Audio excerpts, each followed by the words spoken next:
आज हम आपको वाल पट्टी क्यों और किस लिए लगाई जाती है वो दिखा रहे हैं। वाल पट्टी दीवारों की फिनिशिंग के लिए लगाई जाती है, जिससे हमारी दीवारों की फिनिशिंग बहुत अच्छी आती है, बहुत ही खूबसूरत आती है।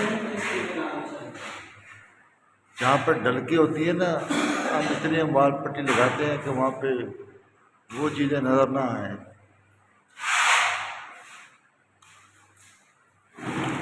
आपको पता है कि वाल पट्टी दीवारों की ग्रेस के लिए लगाई जाती है, क्योंकि वाल पट्टी ना लगाने से दीवारों की ग्रेस नहीं बनती, दीवारों की खूबसूरती नहीं बनती। इस वजह से हम इसकी वाल पट्टी हम लगाते हैं।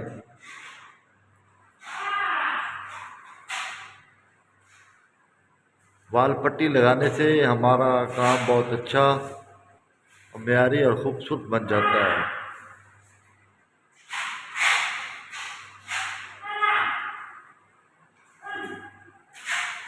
वाल पट्टी लगाने के बहुत से फायदे हैं, जैसे कि दीवार को सीधा करके दिखाना,